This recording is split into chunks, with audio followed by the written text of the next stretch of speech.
ምስሪ ዜናን ሓበሬታን ቀዳማይ ሚኒስተር ኢትዮጵያ ተሪር መልሲ ሂቡ መርዶም ዝክፈልጡ ወለው ንምንታይ ውግእ በለማጣ ዘይኮነ ንምንታይ ውግእ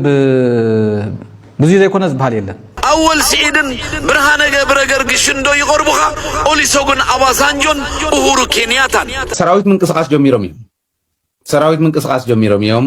سلام فتواتن كبرواتن تخاتلتي نكوعنا بشانالي زبد حمزاهم لازي شانال لحدش انتخمكم لايك سبسكرايب بمقار جمرو لومون كم تلمود حدش انتكسات نزعبات نواخم كنبلينا لازي فيديونا نبزو حسك باصح لايك شير بمقار جمرو لي أما دبنا كبلكم لازي شانال حدش سبسكرايب نملايو كبرواتن فتواتن تخاتلتي ምስሪ ዜናን ሓበሬታን ቀዳማይ ሚኒስተር ኢትዮጵያ ተሪር መልሲ ሂቡ ሚኒስተር የማነ ኣብ መግለጺኡ ትርኢት ምፍርራሕ ምትላል ናይ ሓሶት ወረን ምድንጋርን ቀንዲ መሳርሒታት ስርዓት ብልጽግና ምዃኖም እዚ ድማ ነቲ ስርዓት ንባዕሉ ዝፈጥሮም ውሽጣዊ ቅልውላዋት ንምሽፋን ልኡላውነት ጎረባብቲ ሃገራት ንምግሃስን ዝጥቀመሉ ብልሓት ምዃኑ ኣገንዚቡ ኣብ መወዳእታ ሚኒስተር የማነ መንግስቲ ኤርትራ ልኡላውነት ሃገሩ ኣሕሊፉ ዝህበሉ ወይ ብናይ ሓሶት ፕሮፓጋንዳ ዝርበሸሉ ኩነታት ከም ዘየለ ብምግላጽ ነቲ ናይ ፖቶምኪን ስትራቴጂ ኣብ መወዳእታ ኣባዶነት ከም ዘብቅዕ ኣጠንቂቑ خالق حابريتا حوحات ناي شعبية الأخ ما فتسمي أجندا يكتبل أبي أحمد تزاري والأم حوحات من آسي تقرأي يشت أمي كم زلون تزاري وأم كان علامة منجستو سقاتن تحنتن إثيوبيا زولو شعبية كم خناز جلسة تقدماي منيستر حوحات ناي وشتي أي أخلني لوه ناب السودان تشاجرو من آسي تقرأي أب زي فلتو قداي يقتلوا ملو خبل جلس بتوسخ حوحات ناي شعبية الأخ ما فتسمي أجندا يزوله أبي كم مترب عنجيتن متحازي متربن بزبل وكيلو أقرب وملأم كاب كل لعل زخفة حزي مناسي تقرأي بقلوة تقفيفهم نابوكينات السودان يشيوت أولو وزبلا قدما منسر أبي أحمد نايزخلو معات زشكم وزلو دما هزبة تقرأي الأم سقام هزبة تقرأي بزيادة زحمقو نايوشت غسلو يزبلا أبي زد ما نمكتتارو كنديناي هاتقامو مخانو زرئي الولم عبتو قداي دما كينات مخفات زي عدمن من معلامة زي ولو سلازخونه እዩ ዝበለ እቲ ሚኒስተር ካብ ወገን ሕወሓት ንኩናት ተንኮስቱ ዝኾኑ ዘመተታት ወላ እንትሃለው በትዕግስቲና ሓልፎም ኢና ዘለና ክብል ድማ መልሲ ይወሎ ሕወሓት ናይ ዋዕሉ ሓሳብን ዕላማን ከም ዘይብሉ ዘስመረሉ ተቀዳማይ ሚኒስተር ሕወሓት መጥረብ ዕንጨይቲ እዩ እቲ መትሐዚ ዕንጨይቲ ድማ ሻዕብያ እዩ ክብል ገሊጾም ስለዚ እዚ ኣጀንዳ ተቐባሊ ዘይኮነ እቲ ምንጭ ኣጀንዳ ዕላማ ኢና ትኹረት ክንገብር ዝበለ ተቀዳማይ ሚኒስተር بحيلك متن تخل سقات جن نمكل خال زاخلنا دلونات نجبر لنا خبل جالت يوم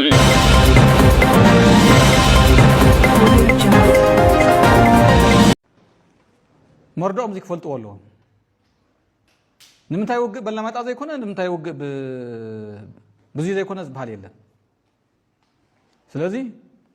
نسخاتكم وجب نبت تقرأكتم تصرح لهم نحنا عبتقى تقرأي حتى تيجي كوح خيتوا لكم جبرينا نفتح لهم نفترض لهم ما يعطمس توقع لكن عند حردعة نسخاتكم سلام نحزي تصرحوا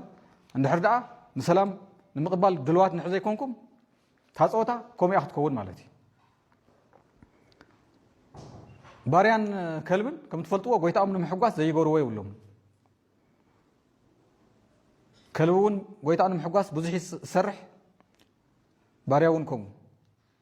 زوم سعر بانا تاتكعة سبك سابز دنقص ناي أبي تأمنت نمركب كما يجري تانا إبراهيم بلاي أفدقة أنا أتي زوننا نوزول نحن حيم أتي مزلو نصوم كعب إبراهيم ينزحوا ملو سمعهم سامورا سمعهم جنرال يوهانس منجاك كما يجري أنتم تعرف باندات بتستحم زوجة نصوم شدي ولوم نجنا حابوزي بيزاها نحنا إنا نحشككو نايبرنت نحن حفرت زبالي ولهم سلازي وردتهم ودات يقولون يعني مالدلي كاليت ناي محزنت بحمشاي درجة ناي محزنت كالسي تناي قرن أفريقيا نبلتكنا ناو كباتي وي تقرأ يكون تناو كبازلا بلتكنا يكون بازلا يو بدمرو ناي حالتات محزنت ناي قرن أفريقيا قلستي حالتات كوينوم يوم كالي بلتقنا انتاي تأمامين ايو وعلى برتراون يتقبرن حقا منكسون يتقبرن بجات يلققن مدحانيت يلققن ዝብል ዘሎ ብልጽግና ውግእ ክጅምር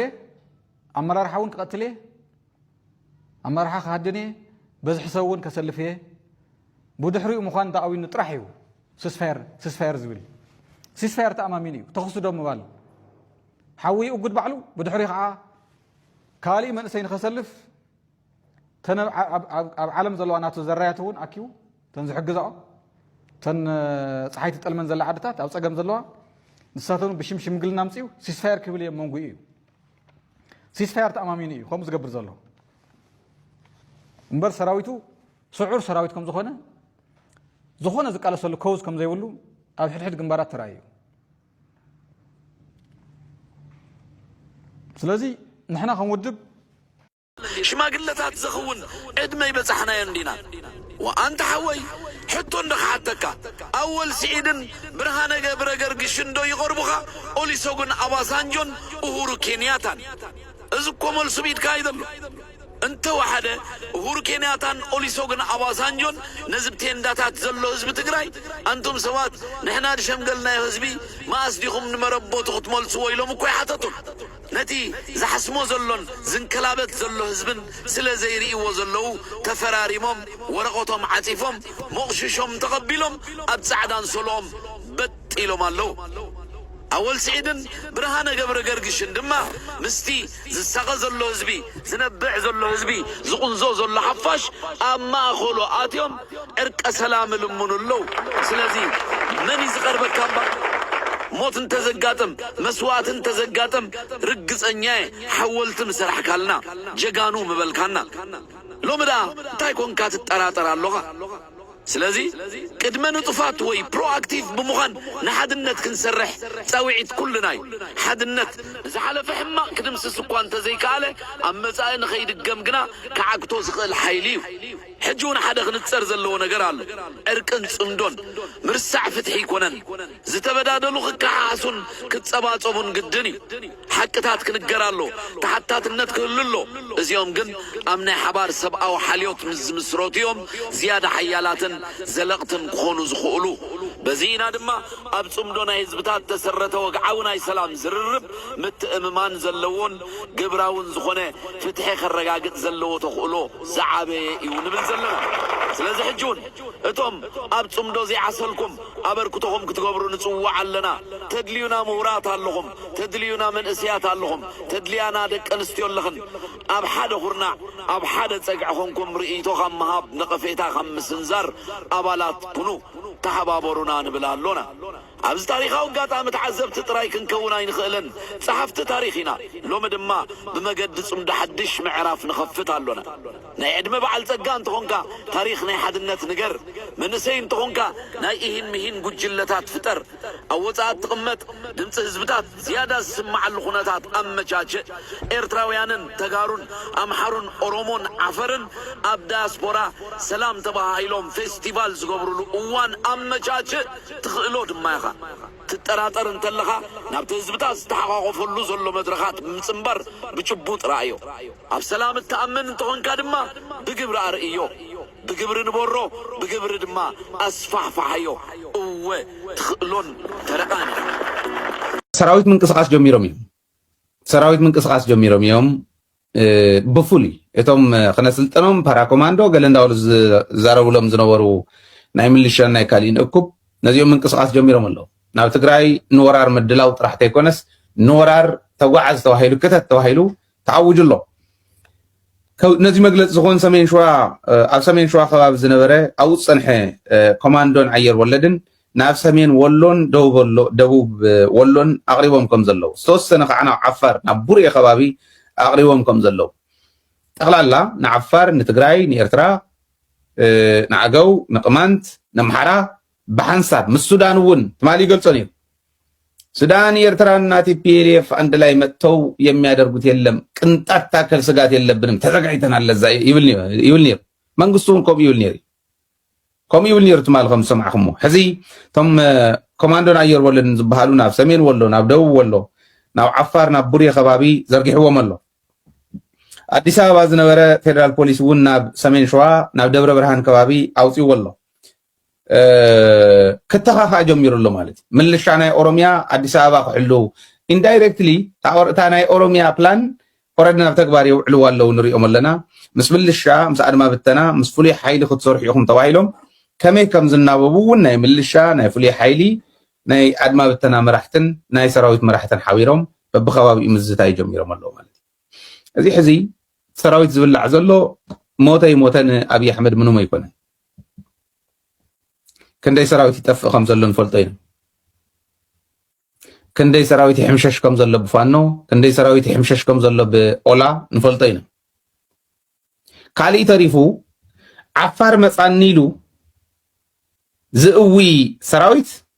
ናይ ዓፋር ሰራዊት መፀኒ ኢሉ ዝእዊ ሰራዊት ናይ ትግራይ ሰራዊት ክኽእል እየ ኢሉ ምጃሃሩ እዩ ዝገርመኒ ፋኖ 3 ዓመት ሕሊፉ ኣሎ ሰው ኢሉ እንዳሓምሸሾ በብግዚኡ ማለት እዩ ፋኖ ብዝኸዱላ ኦፕሬሽን ኣሽሓት እንዳደምሰሱ እዮም ዝመፁ እዞም ኣሽሓት እዚኦም ወለዲ ይሃልውዎም እያሃልውዎም ብዘይግድስ ኣብይ ኣሕመድ ኣይግድሶን ኣብዚ ደረጃ እዚ ዘሎ ወዲ ንትግራይ እንድሕር ክኢሉ ከጥፋኣ ከም ዝኽእል ይጠፍኦ እዩ ትግራዋይ ኢሉ ዝሓስብ እንተኮይኑ ንሱ ክዳሎ ከሎ ትግራዋይ እውን ደቂሲ ይፀንሓኒ ኢሉ ዝሓስብ እንተኮይኑ ደንቆሮ እዩ ናይ ሓቂ ማለት እዩ ከምቱ ኣብ ፓርላማ ክዕዘፍ ክንሪኦ ከለና ከመይ ዝበለ ደንቆሮ ንብሎ ጠቕላላ በተሓሳስቡ ደንቆሮ እዩ ሰብኣይ ማለት እዩ ንሱ ክለዓል ከሎ ዘይለዓል ትግራዋይ እንተሃልዩ ንሱ ክዳሎ ከሎ ዘይዳሎ ትግራዋይ እንተሃልዩ ትግራዋይነቱ ዝረስዐ ጥራሕ እዩ ነዚኡ ተዓጢቕና ንቃለሶ ነዚኡ ኩሉ ነገርና ገዲፍና ንቃለሶ ነዚኡ ኩሉ ነገርና ገዲፍና ህዝብና ነርድእ እንታይ ይገብረሎ ዝብል ሕዚ ንኣብነት ካበይ ናበይ ከም ዘንቀሳቐሰ ተዛሪብና ኣለና ካብዚኡ ንላዕሊ ዘሎ ዲቴይል እንድሕር ኣድልዩ ግን ናብ ሰራዊትና ብዶኩመንት መልክዕና ነረክቦ ናብ ዝምልከቶ ኣካል ናብ ወታደራዊ ኢንተለጀንስ ኣድላይ ብዝበሃል መንገዲ ነረክቦ ምስ ወታደራዊ ኢንተለጀንስና ንሰርሕ ምስ ናይ ፖሊስ ኢንተለጀንስና ንሰርሕ ምስ ካልኦት እውን ከምኡ ስለዚ ብዋናነት ክንሓስብ እንድሕር ኮይንና ተጋሩ እስኪ እቲ ዝሓስቦ ዘሎ ሕዚ ዝንቀሳቐሶ ዘሎ ሕዚ ዝመፆ ዘሎ መን ክመፀካ እየን ኣዲስ ኣበባ ስለ ዝበሎ ከምኡ ዝብል ሓሳብ ኣሎ ድዩ ትግራይ የለን እኮ ናይ ብሓቂ ቦታ ሓሶት ቦታ ፕሮፓጋንዳ ናቶም እሚኖሙና ማለት ድዩ ቲፒኤልኤፍ ኣዲስ ኣበባ ክመፅእ ይብል ኣነ እንደኸረጋግፀልኩም ቲፒኤልኤፍ ድሕሪ ሕዚ ኣዲስ ኣበባ ገፁ ኣይሸይንኒ ትረፍዶ ኣዲስ ኣበባ ከይዱ ከመሓደር ክደሊ የለን እመኑ እዚ ብትክክል የነግረኩም ዘሎ ናይ ቲፒኤልኤፍ ሪፎርም ድሕሪ ሕዚ በቃ ኢሎም እዮም ኣብቲ ሪፎርም ከምኡ እዩ ዝብል በቃና እዩ ዝብል በቃና ብሓቆም እዮም ከዓ ካብዚ ንላዕሊ ንኢትዮጵያ መስዋዕትነት ዝኸፍል ትግራዋይ ክህልወና ኣይንደልን ህዝብና ክነእምን ኢና እዩ ዝብል ከምኡ ግን ይበሃል ኣነ እየ ዝብለኩም ዘለኹ ቲፒኤልኤፍ ወፂኡ በቃ ካብ ሎማዓንቲ እንዳሓር ሃገር ኢና ንደሊ ካብ ሎማዓንቲ እንዳሓር ንኣብይ ኣሕመድ ዝበሃል ዝመርሓ ዓዲ ወይ ኢትዮጵያ ትበሃል ዓዲ በብግዚኡ ጀኖሳይድ ትፍፅመልና ተመሊስና እውን ንሪአን ከምኡ ክብለካ ይትፀበ ኣይብለካን ቲፒኤልኤፍ መን ኣሚንዎም ፅሓን ጎገፆም መሊሶም ናብ ስልጣን ክኸዱ እንዲኦም እንኩ ስልጣን ተተባሂሎም ስልጣን ተስኢኖም እዮም ዳቐዶም ስልጣን ኮይሳኣኑ ክንግዛእልካ ኢና ዝሃብካና ስልጣን ተቐቢልና ሽጎይታ ኢልና ክንነበር ኢና ኢሎም ኣብኡ እንተዝነብሩ ሽዑ እዩ ነይሩ ስልጣን ኣይከልኦምን መኪና ኣይከልኦምን ከከዲዖም ዝኸዱ እኮ መኪና ይረኽቡ ስልጣን ይረኽቡ ኣለዉ ከምኡ የለን ድሕሪ ሕዚ ብትክክል እየ ዝነግረኩም ዘለኹ ትክክል እዩ ኣብቲ ኣካይዳ ኣብ ውሽጥና ዘሎ ክፀሪ ዝግብኦ ኣብ ውሽጥና ዝኒሄ ርስሓት ክነፀሪ ዝግባአና ሕዚ እዩ ነይሩ ክገብርዎ ይከኣሉ ነብዚዩ ኣብዚ ውድቀት ኣለዎ ንኣብነት ናይ ዓድዋ ክንመፆ ኢና ፀኒሕና ናይ ዓድዋ ውፂና ደደቢት መረዳእታ ክንቦም ከለና ቶሎ ይሰርሕዎ ንበር ሕዚ ከይዶም እዮም ኦረዲ 5 ሰባት ልኢኾም ኣለዉ 5 ሰባት ልኢኾም ኣለዉ የፃርዩ ኣለዉ ኣብቲ ፃርዩ እንዳበልና ተኸኽ ንብሎ ዝነበርና ዘይምኻዶም ከምኡ ዓይነት ጎተታት ኣለዎም ትክክል ኢኹም እዚታት ከስተኻኽሉ ኣለዎም ዓይነት ዝተኻኽል እንታይ ኢሎም ንቕይሮም ንዕኦም ተባሂላ ተፈጠረት ናይ ስልጣን ወንበር ኮ የልና ንኩሉና ተወዳዲርና ዘዝሓሸ ሰብ ክኣትዋ እያ በዚ ንሓዞ እንታይ ክንገብር ንኽእል ኢና ቲፒኤልኤፍ ከም ቲፒኤልኤፍ ንጥርጥሮ እንተኮይንና ከይኸይድ ኢልና ንጥርጥሮ እንተኮይንና ከምዙ ኣብ ደደቤት ንሰርሖ ዘለና ጠንካራ ሚድያታት ክወፃልና ምግባር ሚድያታትና ኣደላዲልና ህዝብና ኦሬንት እንዳገበራ ህዝቢ ገጹና ብሽዋን ዝመልስ መራሒ ችድ ጨርቃ ጠቅሊል ካይሉ ዘባረር ጌርና እንተሰሪሕናዮ ሽዑ እዩ ነቲ መራሒ ትሕዞ